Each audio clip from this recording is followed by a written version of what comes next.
Annual school shootings. Number of school shootings since 2008. We look at this as, school shootings, they're a daily event pretty much. If I'm correct, we've had more school shootings than we've had more days of the year. And each year it gets worse.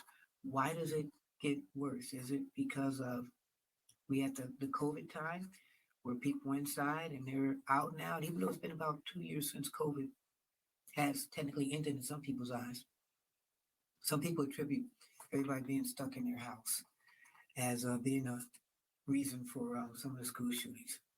So annual school shootings since 2008. 2008, 18 school shootings.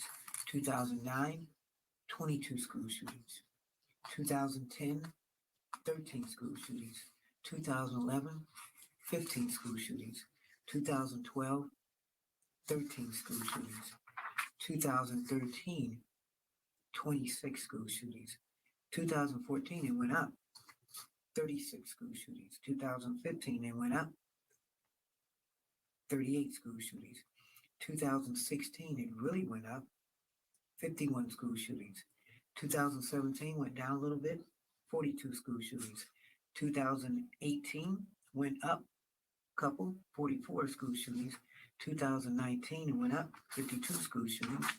2020, 22 school shootings. This is around the COVID time. 2021, 73 school shootings. 2022, right after the COVID time ended, 79 school shootings. In 2023, 58 school shootings. Wow. So you look at that, that's been a lot of school shootings in the past since 2008. Why do we have that? Are we immune to this? And if you are a parent that has a kid in the school, what are you doing about it? Well, let's look at this right here.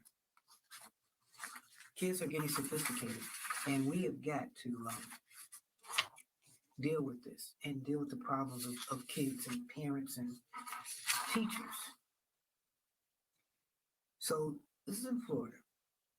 Florida teens had hit lists and planned shooting at this high school, authorities said. So this is an aerial view of Creekside High School. This is in St. John's, Florida. So authorities say that they stopped the planned high school shooting after the recent arrest of 3 teenagers in North Florida. Deputies were alerted to text messages that mentioned 2 lists targeting multiple students at this school. The suspects had one hit list of students that they wanted to physically harm. Think about that. One hit list that they really wanted to harm the students, and another lethal hit list of students that they wanted to kill. Wow, so 2 lists. One, they physically wanted to harm the students, and 2, they wanted to kill the students. Wow. The text messages also included pictures of students the suspects planned on targeting with their faces circled. Wow. Area photos of the high school and firearms that they planned to use. This is what the sheriff's office said. Another student alerted authorities to the plot. The arrest reports say the group of teens now, they formed due to being bullied by other students and they tried to recruit others.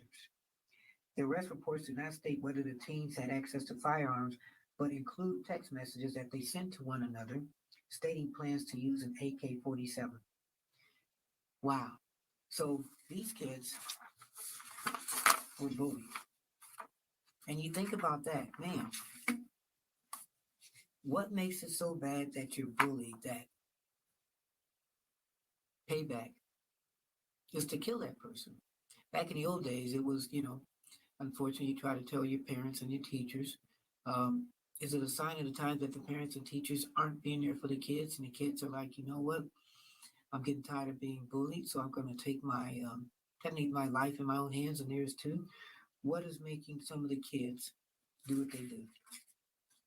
And as I told you, that list keeps growing. So think about this.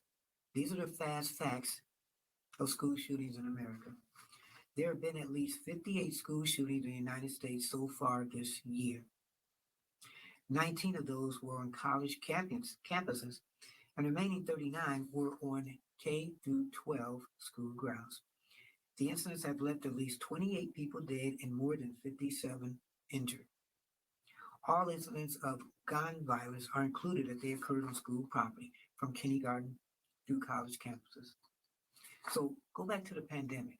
In the first year of the pandemic, when schools were closed, there was a major decline in gun violence because technically everybody, you think about it, was at home. They weren't going to school.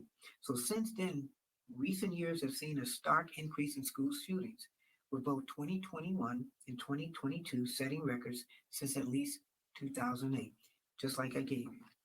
So let's go back to last year. Now, this saw the shooting at Robb Elementary School in Texas, and it was one of the deadliest years for school shootings since 2008. That day, let's go back to that, if you can remember it. 19 students and two educators were killed, and more than a dozen others were injured. Students and educators have engaged in activism because they're like, we've got to do something. And some educators have said, you know what? This ain't even worth it. I'm quitting the profession. So then this makes you think, should there be guns in school? Should teachers or safety officials carry guns? Something to think about. All these schools in these communities. A lot of these schools, day by day, you don't know whether your kid is going to school, whether you see them again. We already know that about malls. We know that about churches. We know that about just even dance halls. Your kid goes to school. How safe are they? What are we doing to save the kids?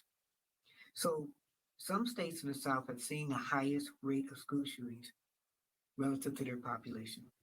So think about this. What are some of the highest rates of school shootings? Well, Washington, D.C. had the highest rate, 5 total shootings, more than 0.7 per 100,000 people. So what's the highest after that? Texas had the most overall with 50 actual shootings. Meanwhile, just 5 states, Montana, Wyoming, New Hampshire, Vermont, and Rhode Island, had no school shootings in that period. So that may rethink, where you want to live, because we look for communities, we look for small cities like Mayberry kind of cities.